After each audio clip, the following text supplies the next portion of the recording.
unable to attend, so kind of in limbo as to why we're still missing a few members. So just I'm gonna just give it a minute to see if they join before I do a roll call.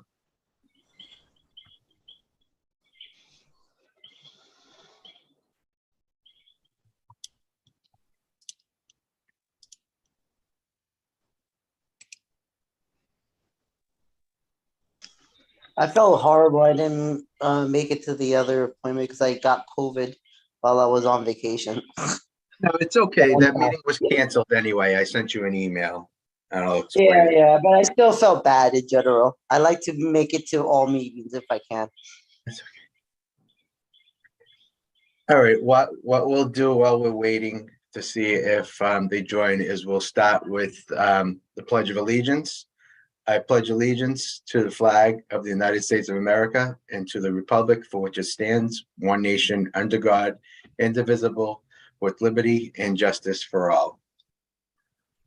Okay, so I'm gonna keep my window open just to see if anyone is stuck in a waiting room trying to get in, if they're hitting the wrong link, to see. So we'll wait, but in the meantime, we'll do a roll call of members now. And then if anyone else joins, we can adjust it later. Okay. So what I'll do is, I'll start the roll call of members. We have Ralph DeChico, myself, is present. Pauline Perno, the vice chair. Present. Mario Grimanis is absent. Jason Barone is absent. Robert Brown. Present. Ellie Vargas. Present. Present.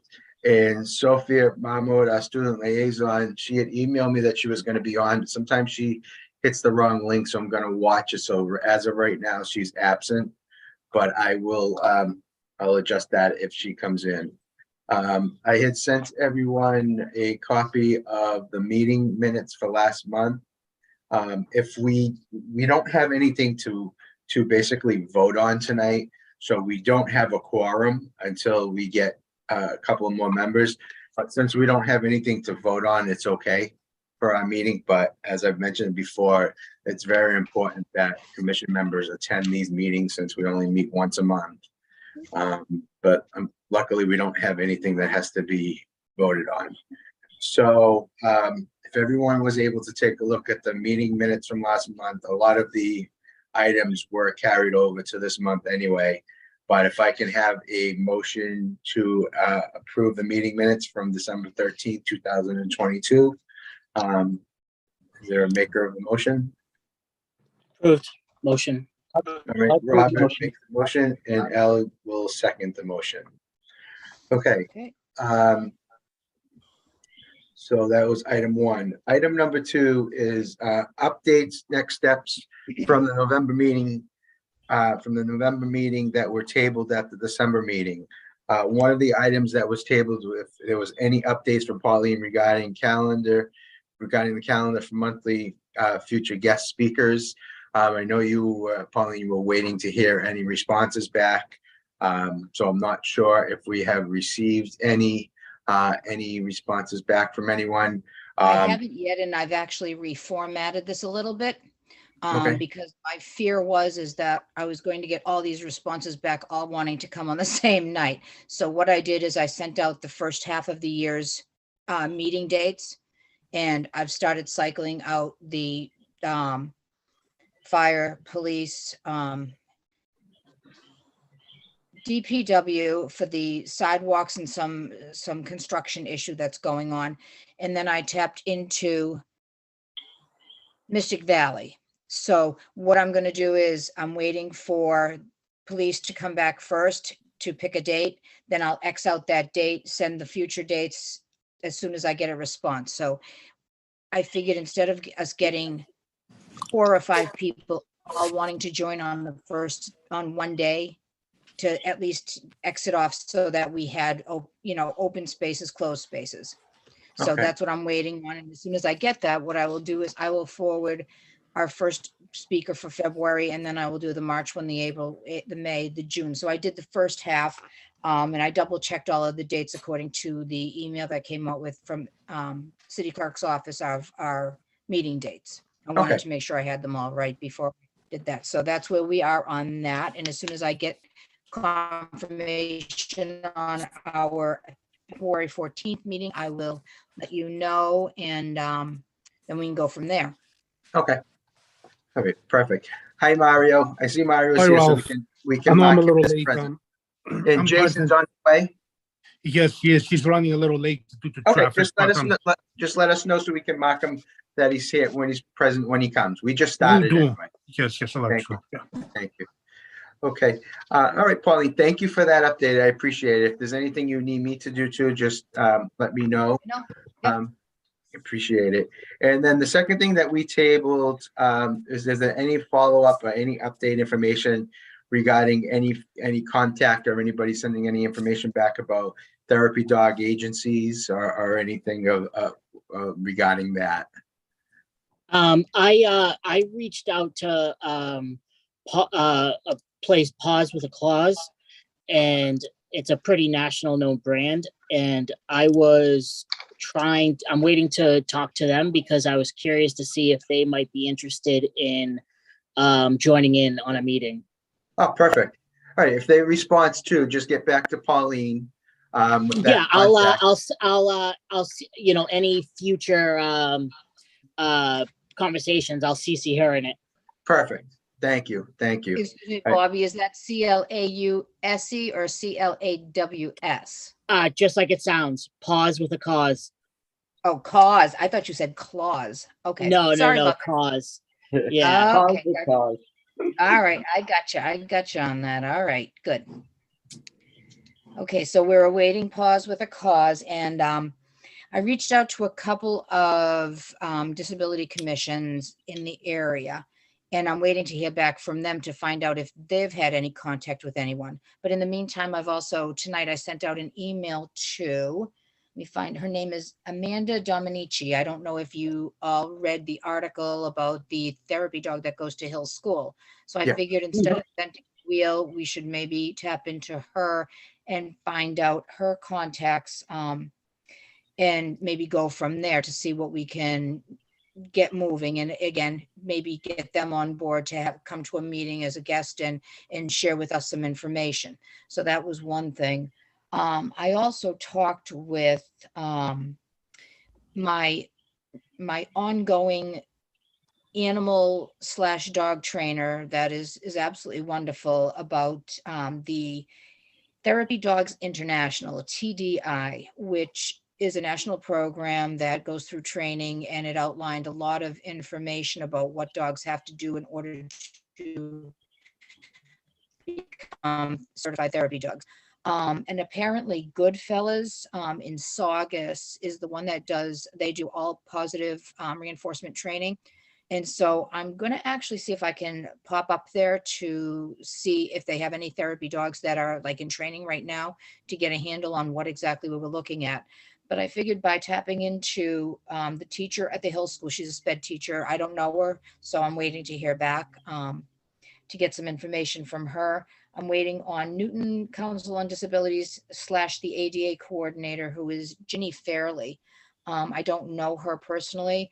And then I reached out to both the ADA coordinator and the chair of the Disabilities Commission in Natick to find Yeah, out. I know Jeannie well. She's on the monthly monthly coda calls. She She hasn't very updated nice. her voicemail. I did leave her a voicemail because it said that she was on vacation, but then there was this long hesitancy, and it said until January 3rd, and I was like, okay. So I left her a message, and I'm waiting. Do you have her email? I do. Okay, because if I not, do. I have her email too, and just tell her Okay. if she contacts you, just let her know that you work with me and the Okay. vice. Great. So, I mean, we have some feelers out. The other thing is that if this dog's name is Toby, the one that's going up to Hill School, if we need to kind of find out if there's like a contract, or is it just done with her one class, or is this a contract that's done through the city or through CPAC? I can't imagine that she just made a phone call and the therapy dog just showed up. There must have been more paperwork, I'm sure of it, and more, outreach and planning sort of thing. So I'm thinking that, if we already have something in place that maybe, and I don't know if this is the same one, because I did find out from my high schooler that there is a therapy dog that is also going to Revere High School periodically. I don't know if this is the same dog. This dog's name is Toby. So I'm going to see if my student can find out more information for me. Yeah, I The appreciate only it. other thing I could do is walk in and go into the SPED office and see if anyone can give me some information there. So that's also a possibility this week for me. So we've got a couple of things in the fire. So I'm just waiting to hear back from a lot of folks, and then we can, go the best route to get a ball rolling if this is what we want to pursue. But from what I'm seeing as far as training a dog, now I do have a dog. I think she's wonderful. However, she's a barker. And she will bark at anything and anyone, including me. So that's something that she would need an awful lot of intensive training. It is something that I had entertained at one point. I'm not sure I'm going to be able to re-entertain that at this point or not, but at least I have a better handle on, the training is not just, 3 months of sit, stay down, listen, that type of thing. It's extremely intensive. And, they also have to be certified through a veterinarian that they are in good health, that they have all their shots. And the one thing I didn't realize is they can't be on a raw diet. Who knew? But because of the transmission, the mode of transmission, and kids petting the dog and the possibility of fecal oral transmission, there we have it. So there are a number of things that we do need to take into consideration, but I think I've kind of put all of my feelers out in a broad range of places. So I'm just waiting to hear back from folks, and then, we can have a further conversation. I met the owner that's with Toby, and if you want, I could find her cell phone. You could contact her. Okay, directly. is that Diane? Yeah, I believe so. Yeah.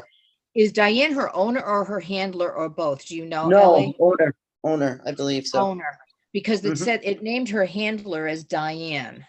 Yeah, because she's what is it? Did the certificates and whatnot. Okay, No, that's perfect. that would Thank you, be Bill. excellent. Yeah. Yeah, if you can email that to me and Paul, I think Pauline, you'll have Pauline's email on the email that I send Yeah, everyone. I'll forward it to both of you. No problem. Thank you. Great. Thank you. That I would be very appreciate it. helpful, because I'd Thank really you. like to talk further, and find out if, if we've got this dog already on board, let's spread the wealth. Yeah, we could set up Agreed. a program, maybe if we can try something citywide at a location, we can figure out something like that, talk to them, and then find out, because it's a needed service, and, Great. because I know there's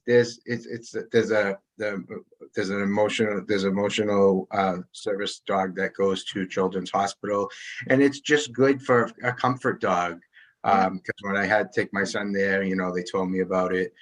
So that's something that, we'd like to possibly pursue, especially with children that are autistic and on the spectrum, and people with disabilities.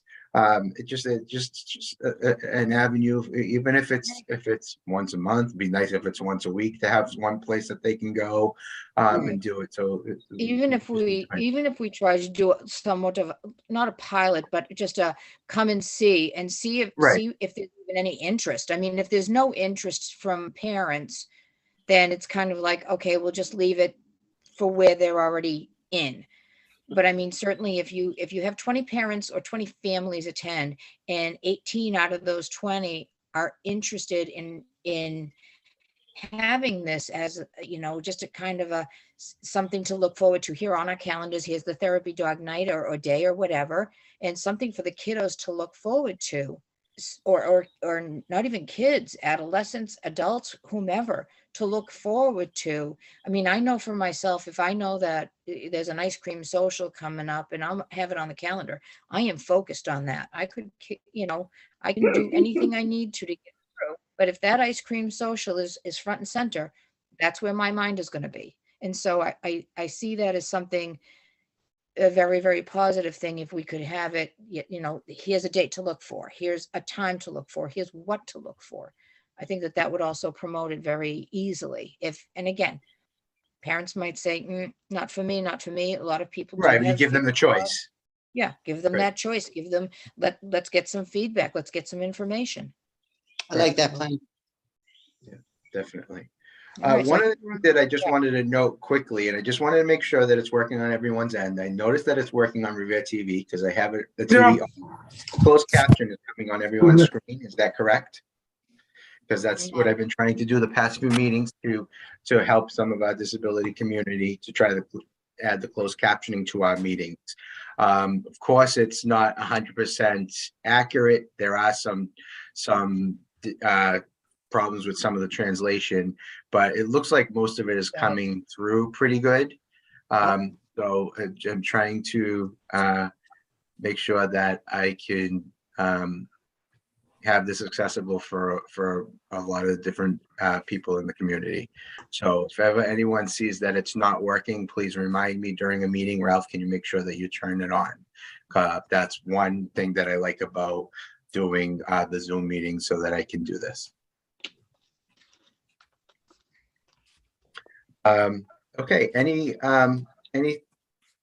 are the only two things that I had as a carryover that we've been carrying over. So now that we have that, hey Sophia, thank you for joining. Hope you're doing well. So we have Sophia on also. She's just on her phone, so she probably won't have video.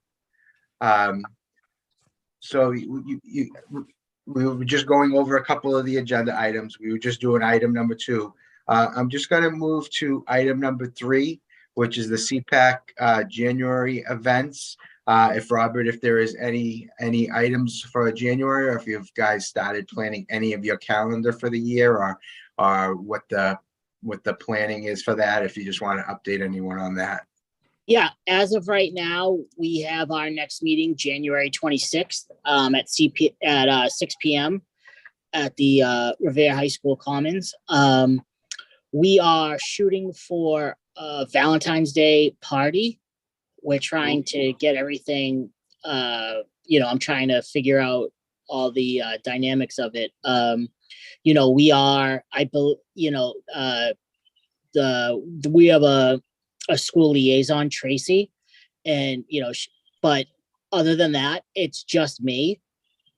So there's no vice president, secretary, treasurer. So, we're actively looking for, participants. You know what? I'll throw my hat in the ring, Mr. Brown. I'll help out whatever I can.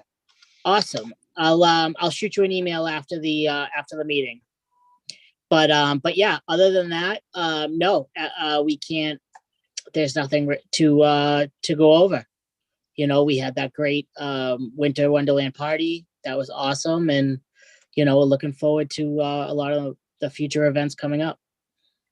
Okay, perfect. Thank you. I'll move on to item number 4. Item number 4 is the CODA, the Commission on Disabilities Alliance, which is the monthly Zoom meeting, which was scheduled for January 4th. Unfortunately, that meeting was canceled the morning of the meeting and postponed until February due to the facilitator for the meeting becoming ill a few days before it. So there was no meeting. So there is nothing to report on that. So I just wanted to let everyone know about that. So item number 5 is an item that Vice Chair Perno wanted me to put on the agenda for last month. But what I did is she wanted me to open up discussions again regarding crosswalks and walk safety. So it was actually tabled, but it wasn't tabled because I just continued it until this month from the December meeting. So Pauline wants to discuss on this. I know you probably want to, one of the people that you're probably reaching out to is the head of the DPW Traffic Commission. Head of the supervisor of DPW, Paula Genzio, is also the chair of the Traffic Commission. So he's probably one of the people that you are reaching out to that possibly can come and we can talk on that. Right. And that is exactly my hope, because I'm seeing more and more instances. As you all know, I do have a high school student, so I am up by School Street, Mountain Ave, East Mountain Ave, and like all of you who are either walking there, driving there, or putting a drone through there, um, I'm seeing a real problem with the three-way intersection, because it's 1, 2, 3. It's four-way, but because School Street is one way going down in front of the school, I'm seeing a lot of issues both in the morning for drop off, in the afternoon for pickup, where people are, and the police have been very, very instrumental in this. People are parking on both sides of the streets. They're entering the high school driveway through the exit, which has posed a number of problems, especially where you have people that are parked along the fire lane offloading. So they're not actually parked, they're in their cars, they're visible. Kids are getting out and they're exiting. But then you have that second line of traffic that's also going through the parking lot, that are either trying to pass all of these cars to go into the back towards the east wing, or to come back out onto School Street. And I saw a very, very close near miss, where a car was exiting back onto School Street from the Revere High School parking area, and a car came flying up School Street and tried to go in, obviously to let off a student. But the two front ends came extremely close to touching. It could have turned out to be a very, very tragic early morning incident.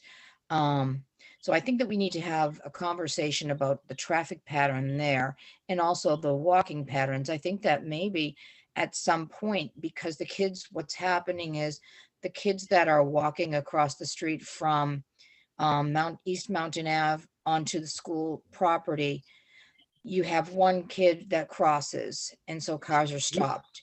And then there might be a lull for about 2 seconds, which is enough to basically get one car through.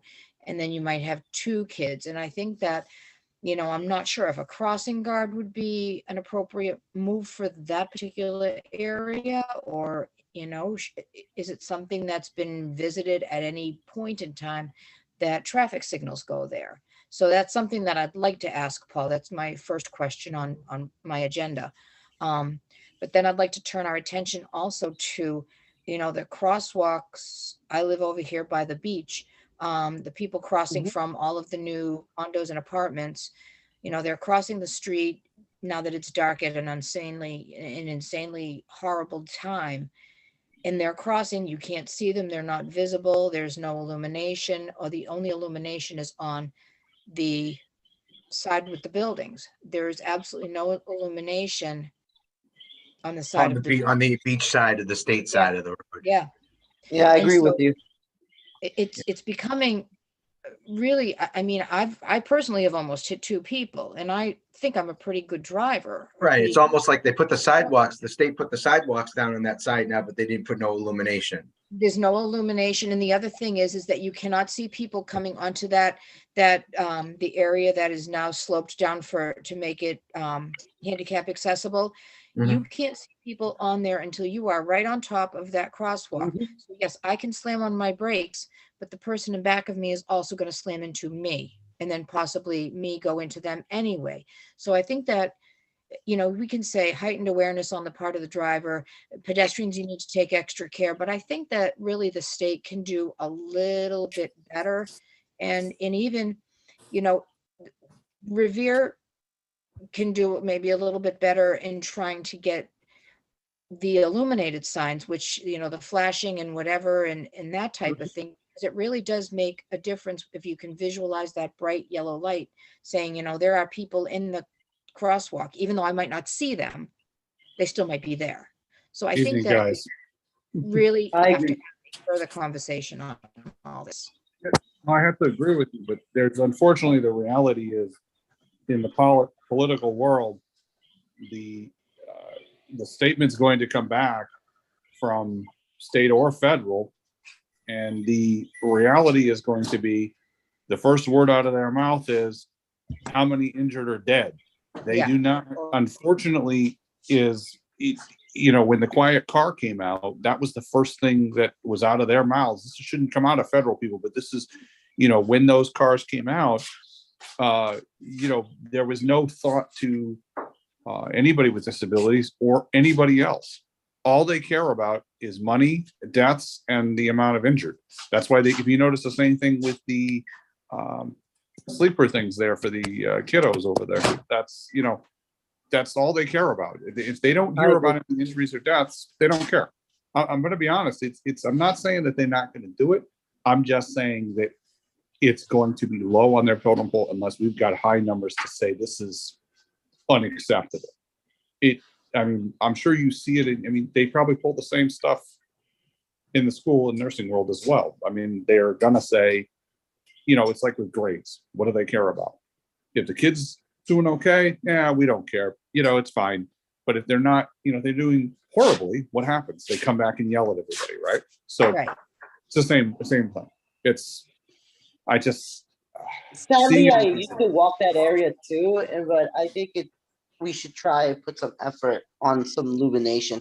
I walk there at night, and it's kind of dangerous. I'm ballsy. I'll go through the street if I need to, but just in case an elderly or someone else, I can see the possibility. Yeah, we need a lot of help with the state delegation, and I think that's where Ellie can help us. I would agree with that. There's, we need the same on the beach side. People going to just even Revere Beach, when you look at Shirley Ave and that, right, Boulevard and Ocean stuff. Ave, And yeah, Ocean people Ave. just don't even, they just don't care. People sitting in the vehicles have forgotten that is a 3,000 to 5,000 pound missile. Look at the people that, the road rage incident in Quincy the other day. Yeah. It just shows the lack. Sadly, I've been in Puerto Rico for the vacation, and literally one person get killed by a car on a daily. So I don't want Revere to become like that. So I totally agree. Yeah. That's Buford Highway pretty much every day in Georgia. That's the Georgia 13 there. Yeah, That's just the way it is. Unfortunately, the reality is, until people are held accountable with their licenses and responsibilities, and people start learning, if we started to really put some strict requirements, when I speak to folks from Europe, for example, adults are required to attend driving school before their licenses are obtained. Australia, the same thing, but Australia gets even more strict. They only give people 3-year provisional licenses for a certain amount of time, and then to earn their full license. And You're right. Here, we treat this like it's people are forgetting that this is a privilege, not a right. I have to remind several folks of that pretty much almost on a daily basis, because the first thing out of their mouths, well, I have a right to have my license. I said, oh, no. Let's get this straight. You're issued a credential first, which says who you are, which is what we're issuing first. Your driving privileges and commercial driving privileges are an extension of that. So people need to remember that, because that means it can be taken away. And people think they're entitled to something. That's not how this works. So I agree, but we need to start with the illumination, and I agree with that, but we need to start putting back also on the drivers to be driving at a slower pace, because the reality is they're not. They're going faster. Yes, Maybe they are. have a limit for certain streets, 30 miles per hour. They do, but people don't pay attention to it. Yeah, If you saw everywhere in the city of Revere is down to 25 miles an hour to the whole city. But people, when you see, it's like anything, a sign, people don't care. Nope. They Don't need to care. be penalized. Only way they're going to understand is if you up all the fines and start making. Right. You know how many people that come back and they yell at us because, a good example, their license expires. You have to renew that within 2 years of it expiring. But a lot of people don't bother to pay attention to the law. So they get upset when you tell them if they got to do a permit test and a road test again. So they just don't care. He's 100% right. Ralph, you hit the nail on the head. They're forgetting that this is a tool, not a toy, and is somebody like, that's walking that's elderly, or somebody like Mario or myself or anybody else that even just exercising, and heck, even people who can see have been hit by vehicles. I'm Well, I'm cautious, but right. And that's my fear, is that, this isn't just going for the good of the elderly or the disabled or the young or the old or the short or the tall, but you're having more and more kids that are working down on the beach. I mean, I'm only 5 feet tall, so if I'm coming out and there is a truck parked in that first parking spot and I'm on the crosswalk, I will bet you that unless I'm wearing 5-inch heels, which I don't wear, nobody's going to see me. Until you're in the Or road. something reflective, or something Right. reflective. They won't see you. But even if you do, that first car might stop.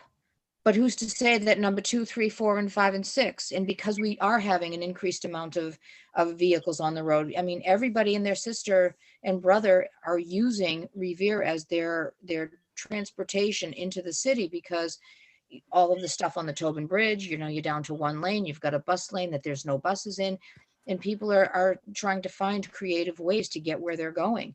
And well, they need to so, start taking the T, and they need to grow up. We need to make it painful for people to take their vehicles. well, I mean, that's just the reality of it. It's Yeah. New York. I get it. I they're get where Memorial going, but I agree with Paula as well. Paula Yeah, is I right. think we just need to, just take a couple of steps and see if we can, even if every other one is illuminated. And now I live up in the Pines, so once you come past Cary Circle, we have Oh, a yeah. crosswalk. We have one crosswalk. One. Now they're building the apartments over where GJ Towing was, and we're getting a new fire station, but they're doing the apartments first, which is They finally giving you a fire station? Jesus. I'm right by the fire station. well, that's going to make your insurance less, for sure. Hey, I'm going to tell you, Revere Fire have saved me more than once, so I have no problem with them. But the point is that, you're adding more and more people up here, but you're not putting the crosswalks in. You're not doing anything. Well, We that's have a going street to light get on worse. the highway that actually is starting- flickering. And if I'm going to tell you, if I had a seizure disorder, I would be in a perpetual seizure. It's been like that. I've called, many of my neighbors have called, and nothing gets done. It's been like this since November. And so here we are in January in a new year, and we're still trying to fight with that. And that's you have a flashing Bulb. overhead and a bulb, but that's going to be a signal for someone to say, oh, wait a minute, my brain's misfiring. That's going to cause another accident. And that's right where there's people with sensitivity. Right. And it's at a point where you're putting more and more, a higher population of people, more and more people on bikes, more on foot, more in cars, and not just Revere residents, but you're not taking any of the steps, not you. Well, the other, use out there. speaking of more and more, the other thing that why I really wanted the traffic commission to come to is we're getting more and more people using electric and gas scooters, and they're on the sidewalks. Bicycles are on the sidewalks. Scooters are on the sidewalks. I never saw that before. They should not be on the sidewalks. Plenty. Yeah, they're doing It should not be on the sidewalks with them.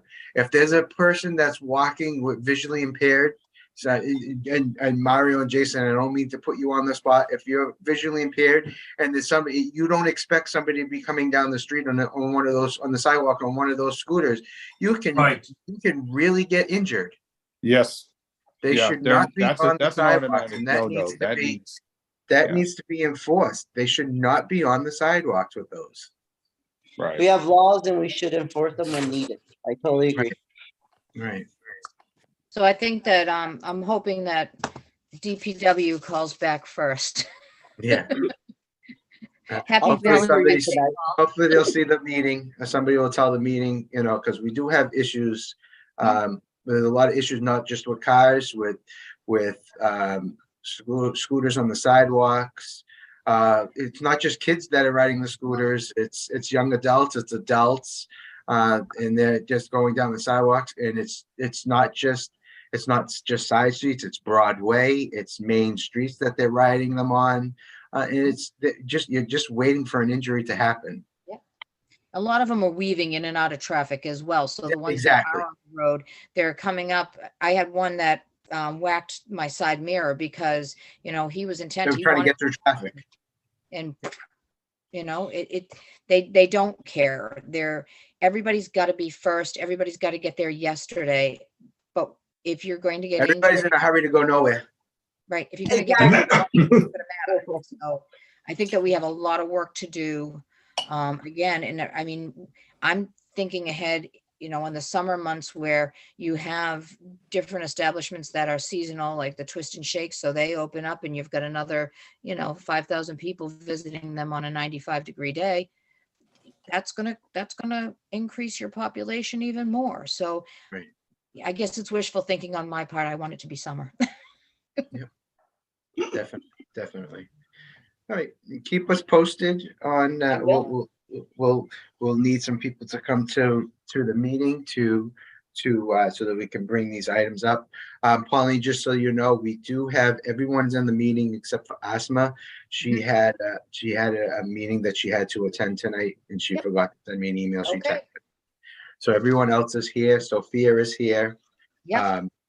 She's on it because I have it as on my panelist. She's just not on video. She's on phone. Yeah. It's fine. So she's here. Great. Thank you.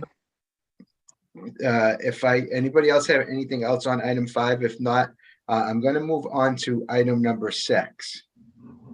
And what I'm also going to be doing for item number 6 is I'm going to be sharing my screen. I sent everyone a copy of the letter that I received along with the Globe article that they sent me. So what I'm going to do is I'm going to share my screen. And I'm going to put up the letter first so that everybody would be able to see this at home. So I'm just waiting. I just want to make sure that it shares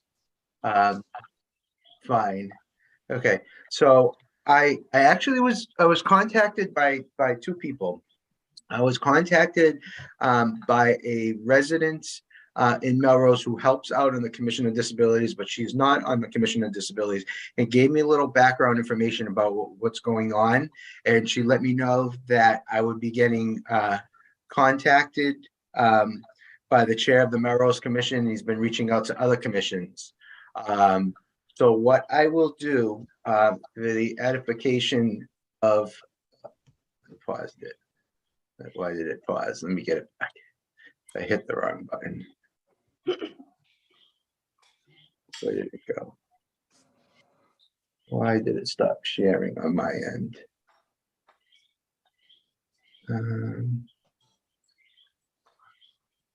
Let me do share. Let me redo it. It came off on my end. So that for the edification, hopefully the closed captioning will also do it, but that's why I wanted to put it up. It's a letter from the City of Melrose Commission on Disabilities, 562 Main Street, Melrose, Mass, dated January 3rd, 2023, that was sent to Mr. Jack McCarthy, the Massachusetts School Building Authority, 40 Broad Street, Suite 500, Boston, Mass. Dear Mr. McCarthy, I'm writing on behalf of the Melrose Commission on Disabilities in regard to the plan for the new Northeast Metropolitan Regional Vocational High School in Wakefield, a major portion of funding which is being provided by MSBA. As you may be aware, there's a significant controversy over the proposed site for the new building for a variety of reasons. However, I am writing in particular about concerns over accessibility with people with disabilities at the proposed new building. We understand there will be an ADA accessible parking at the upper and lower campus. Also, it will be our expectation that the building will be fully ADA compliant and conform with requirements regarding accessibility from the Massachusetts Architectural Access Board. However, we have major concerns that access to the proposed building from the lower parking lot is either via 10 flights of concrete stairs or a 735-foot wooden ramp. For any individuals with mobility issues, this will create significant accessibility issues. It is also our understanding that there will be an elevator available to bring individuals from the lower parking area, but this will only account for 2 of the 10 flights of stairs. Not only is the length of the proposed ramp boardwalk an issue, but the need for the boardwalk and stair to be kept clear in inclement weather will create accessibility and safety issues for all students. Also, in 2 locations, traffic will need to be stopped in order for students to cross the road. This creates concerns for all students, including those with disabilities, in terms of safety. A much more universal approach would be to locate the building in the open space next to the current building, which was originally proposed in the 2016 pre-feasibility report, and until recently was the general perception of the public regarding the building plans, per the Boston Globe, October 12, 2022. The $317.4 million project involves replacing the existing school with a newer and larger building to be constructed on the current athletic fields on Northeast Metro Tech's 30-acre campus in Wakefield. This is much preferred to having individuals traverse a long ramp or take an elevator and deal with the safety issues in the roadway. We also want to express our concerns regarding the space allocations. Tough for everybody. Allocation for special education, the proposed design. Per the August 4, 2022 MSBA developmental submittal, the district is proposing a total of 7,070 net square feet NSF, which is 9,040 NSF below the MSBA guidelines based on the total enrollment. Even though it appears the Department of Elementary and Secondary Education signed off on this allocation per the August 13, 2021 letter from DESE that is attached to the developmental submittal, given that 24% of NEMT students are in special education, we feel having design that is so significantly below the MSBA space guidelines for special education is unacceptable and frankly shows a lack of responsiveness to the needs of special education students. Once a new building is constructed, it will be too late to correct accessibility and space issues outlined above, and they will be features of NEBT for generations to come, impacting the ability of students with disabilities to fully access the benefit from the facility. There is still an opportunity to create a new state-of-the-art facility that is universally accessible and better meets the needs of all, including those with disabilities. The Melrose Commission on Disabilities is requesting the MSBA work with the NEMT administration and school committee on a revised plan for the NEMT building that does not involve constructing the new building at the current proposed location, does not shortchange space for special education, provides a location and building that is fully and universal accessible to all. Please feel free to reach out with any questions to discuss these issues further. Sincerely, David Huff, Chair of the City of Melrose Commission on Disabilities. And this was CC'd to the Mayor, Paul Brodeur, City of Melrose, and State Treasurer Deborah Goldberg, Commonwealth of Massachusetts. So that's the letter that they reached out to all the Commission on Disabilities and sent to us. I wanted to share that with everyone. I'm also going to try and talk. Revere has a school committee member that's part of the Northeast Metro Vocational. So I'm going to reach out to him. I'm a Voc too, so I want to be involved. I graduated from the Voc, and it's kind of sad that they won't give us ADA compliant building. That's just ridiculous. Yeah, what I'm also going to do, I'm going to stop sharing this, is they also sent me the Globe article. So I'm going to share the Globe article next so that you will be able to take a look at that. So let me pull that up. Let's see if this shares. Try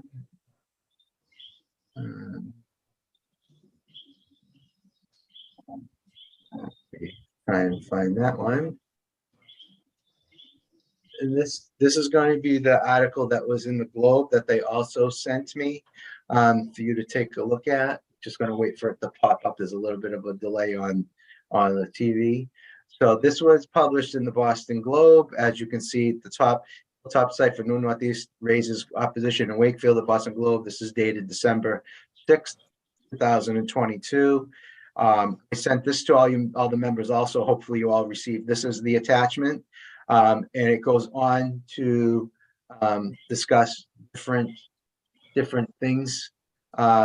and questions about it, about where they want to build it, and questions. So I'm just going to move this up a little bit so people in the audience can take a look at this Globe article. If anybody would like a copy of this that was sent to me from the chair of the Melrose Commission on Disability, I have that and I could send it to anyone. It basically talks about it. Of course, the reason why it was sent to the Commission on Disabilities. In different communities, was sent to Revere because we have students in Revere that also go to this school. So that's why it was sent to us. There's students that go to the Northeast Vocational School from Chelsea, Malden, Melrose, North Reading, Revere, Saugus, Stoneham, Phil, Winchester, Winthrop, and Woburn. So that's the reason why they sent it all. So I'm just gonna move this up a little more so people can read a little bit more of it. In the meantime, I'll have this up in the screen. If anybody had a chance to take a look at this article, is there any questions, comments, or anything anybody wants to add to it? I'm willing to listen to anyone. Anyone have any thoughts or? I'd like a copy of it. I'm having a lot of difficulty. I have difficulty reading on a computer screen. Okay. I'll definitely read it when I'm out of the meeting. I just received it, but it's really intriguing how they set it up. Okay. Pauline, we could touch base if you want to come to me and I can print it out for you. Okay, that'd be great. Thank you, Ralph. My vision is really Yeah, I can print this out for you. great. Thank you. But the Globe article is pretty in depth, what they talk about. So that's why I just kind of crazy that they want literally a long boardwalk to get to the location. Yeah, right. that's. That would be kind of dangerous. Just Right. saying. I mean, even for an able-bodied person to be traveling that amount to get from the parking lot to the school, that's still a hike. Mm-hmm. Right. Exactly. Has anyone, I mean, it's wonderful that they've spread all this out. And, let's talk about a good snowfall, not a big snowfall, just a really good one, an intense one with a little bit of ice mixed in there. How much, I mean, is who would be responsible for clearing all of this, regardless of, of what else was being done? Because once you start looking at, plows and first of all, they can't even get plow drivers. So who's going to plow it? Or are they going to hand every kid that gets dropped off a shovel and just everybody take a pathway and eventually it'll all get cleared? I mean, it seems like they thought through the school building itself, but it doesn't seem like they took a lot of, Mother Nature and environmentals into account when they put this all into play. I don't know. I haven't read it. That's my gut. Right. Well, I mean, let's be honest. First of all, somebody's getting paid to do this, meaning Oh yeah. somebody got a kickback somehow. I mean, and what I mean by that is that because people, a good clear example, I work for the state. They got a finance program that can't even move money without being manually moved a lot of times. Like the program is that dumb, even though it's a tax program. They also claim it's accessible for people with disabilities, but it was never, I can tell that it's clearly never been tested for people with disabilities. A lot of IT people think that programs are tested before they're sold. Not necessarily. They should be, but they're not. So what probably happened with this, somebody knows somebody and got something for this, because why is this obsession with putting it over there? Why are you not thinking of all this stuff ahead, of all the cost that it's going to cost to clear it, safety? They don't care. Somebody's getting the kickback. I mean, we're just going to call it out as it is. I know people think I'm kind of bold when I say this stuff, but No, you're not. I kind of think the same way. Yeah, that's what typically happens in the real political world. Somebody's getting a kickback somewhere. Programs are. Stop sharing my screen right now. And like I said, I can get you, probably just touch base with me. Thank you. But I wanted to send that to all the community members. and put that out there. And I will send an email to I'll put you on the email that I send to the school committee member, Revere School Committee member for the vocational, and see if we could set up a call to see if he's aware of this, because it was brought to the Revere Commission on Disabilities attention. So just like, I want to see what's factual, what's not factual. Like I told them when the person originally called me on the phone, I said, could you send me some documentation? I actually wanted to see plans or anything, but they haven't sent that to me yet. Because I know from the Revere High School, I've been on some of the planning. I've seen how some of that's gone, so I know. I know buildings are supposed to be ADA compliant, and they have to be ADA compliant. So that's why, I want to make sure what is factual and what's not factual with this. There is an article with the Globe, but you don't know what's factual and what's not.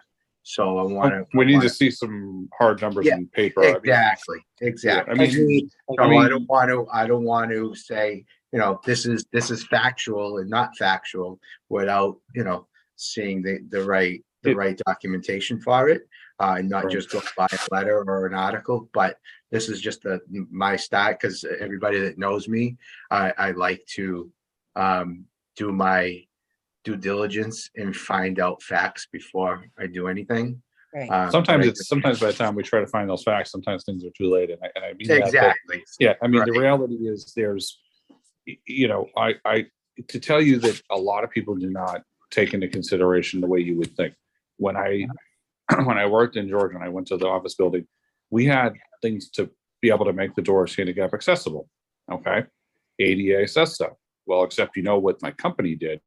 They decided that they were only going to make that available to those certain people on their badges to open that. So no one else could do that. So if they didn't approve it and put it on your badge, you couldn't use it to open the door, the handicap part of it, which is not ADA compliant really by doing that. That's Right. actually illegal to do so. So if they're going to do that, and that's a Fortune 500 company, the other thing we're thinking that somebody in the administration side and teaching side to some level, because teachers seem to have a lot of power a lot of times, people forget that when it comes to that, and why are we worried about this building? Why aren't we thinking about the people getting to it? Because the students are why they're there. People are forgetting that. And the people with disabilities that work there or who are students, they're all forgotten about, unfortunately. Right, and that's why there's oversight. That's why there's the Architectural Access Board. That's why there's design. That's why there's ADA laws. So there's always a check and balance in anything that gets built, and things have to be signed off for. So that's why I would need to see all this. But if it's factual that a ramp need to be installed where this facility is being built on a hill, then that is an issue. And if it would, and the pre-feasibility study showed the building being built on the flatland, what made them go to the hill that's going to cause hardships for people with disabilities? Right. So, all right, I'll keep everybody updated, but like I said, I always want to keep everybody up to date with any communications that I get. And as you can see, this letter was dated January 3rd that went to them, and I received this. I believe I received this last Thursday. So, and that's why I sent everything to everybody on Friday with all my. Actually, no, I received it Wednesday so that I could put it. I put it right into the agenda so that I could. Let everybody be aware of this, that this was going to be coming up for an item on this week's agenda. All right. Everybody okay with that? Anybody else want to speak anything else on that? All right. Good on my end. Who was that? Oh, I was just saying I'm good on my end. Oh, okay. Okay. Next is commission members' late items. Does anyone have anything? I have one thing that I just want to mention, that in the city of Revere, when there's any issues, a lot of residents will use the 311. with any type of issue, no matter what it is. I do receive 301 issues, people saying accessibility issues or whatnot. And I figured I wanted to put this on this meeting. I keep getting a 311 issue by someone on Ensign Street, but they're not giving me their name or contact so that I can call them and speak to them with it. They're letting me know that there's no sidewalks on Ensign Street, and they're saying it makes it difficult for people to walk and whatnot, but there are no sidewalks. So I really wanted to explain to them that without there being sidewalks, there really isn't any enforcement that can be done. But what happens when streets are getting redone, if they look at most of the streets that are getting redone now, they are putting sidewalks in, or at least on one side. But if there's not a true sidewalk with a curbstone in it, it's not an official sidewalk that really can be enforced. And I've mentioned this at other meetings, that other commission on disabilities in other cities and towns have this same issue. There's no laws on the books through the state or anything that it can be enforced if there's not a legal sidewalk enforcing it. So if a person would like to discuss this, I've been waiting for them to let me know, because they're only putting in, they keep telling me that it's not getting resolved, nobody's taking action. This is their third or fourth time putting a complaint in. But if they'd let me know who they were, I'd be able to call them and talk to them and discuss this with them. That's the, it's not that I'm not doing anything about it, but I wanted to discuss them with them, and I could show them, the different laws in the state and things of that nature. But if the state tells you, if there's not a legal sidewalk, and there's case law and case studies on this, if there's not a legal sidewalk with a curbstone, unfortunately, it can't be enforced. Elle, I believe you probably know about that too. So I try to do what I can. But, if you don't give me a contact name, I can't call you and talk to you on a personal level about it. So I try to do what I can. Maybe we should go on a field trip. Yeah. Yeah, just look at it. Well, I know the street, Showed up. but I know the street, but I don't know who to talk to, who the person No, is. I know, but I bet if we went down and started, walking around and looking, mark Yeah. my words, somebody would be peering out from the front window looking. Yeah. That's how I find them. Yeah. Yeah. That's true. That's true. Yeah. It works. What can I Yeah. say? Yeah. Anyone else have any other late items or anything? Sure, absolutely. Why not? I might as well put my rant in for the evening here. Okay. So ahead, I'm going to Jason. make it. I'm going to make this very clear to everybody that you will not get an extension if your license is expiring or expired unless you meet guidelines. So stop calling and asking for it because you didn't renew it early enough. You have 365 days to renew it. Stop doing that. As a clarification, Jason, let everybody know what department you work for the state. Yep. I work for the Registry of Motor Vehicles. So they need to stop calling that and saying that, because we're not going to do it. That is not a reason to grant an extension. It is your responsibility as a client to take that responsibility to renew it. Stop asking us to do it, because we're not going to do it for you. That is not our job. It is your duty to get documents. One thing, That Jason, is- I've always wanted to ask you, and Yes. I don't know if you know the answer, because what I've Yep. been told is Mhm. there's a reason for it, and you may know or may not know that years ago handicap signs had a plate or a placard number, but the reason why that they no longer have it is somebody did a lawsuit against I don't know if it was in Massachusetts or another state, causing for discrimination that a handicap sign cannot have a plate or a placard, designated plate or placard, because it's a public roadway, and a handicap sign should be able to be used for anybody with a plate or a placard. Because that's one question that I get all the time, and I try telling, that's why handicap plates or placards cannot be posted on handicap signs.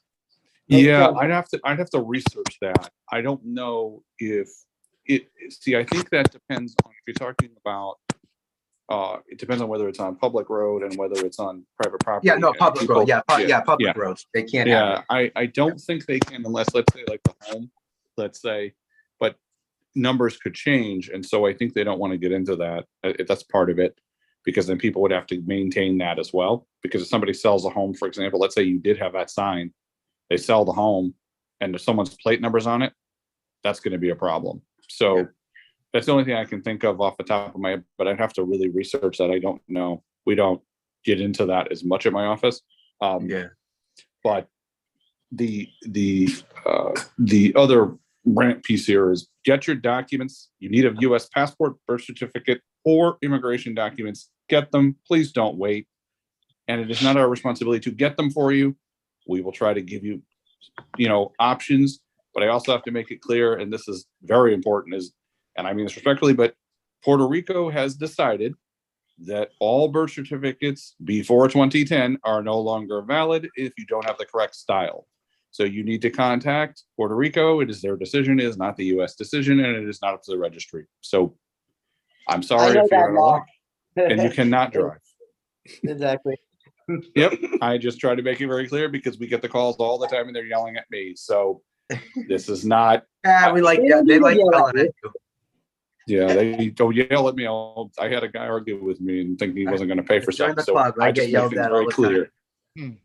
Oh yeah, I I get believe yelled it. at all Yeah, it's crazy. That's just, Thank you, Jason. You're welcome. I thought I put it out there. And that applies for Thank IDs as well. People are obligated to do that. Anyone else have anything they want to add? Okay. Item number 8 was residents' concerns or issues. We don't really have any except for the ones that I just mentioned as a late item for the street. Next steps, we're just waiting if anybody will respond to come to any of our next meetings. Item number 10 is the reminder, and I can read this one. The Commission on Disabilities Office works remotely. Residents can speak to staff from our 311 Constituent Service Center Monday through Friday. When you call our office at 781-286-8267, they will be able to answer most questions, but if they are unable to, or if you would like a call back from our department, please ask to be transferred to the Disability Office's voicemail and someone will get back to you as soon as possible. As always, please let us know if you would like something discussed or brought up and added to our monthly meeting agenda. You can let us know if you would like to speak on any issue or concern. The Commission is here to help and assist all the disabled residents and families of Revere.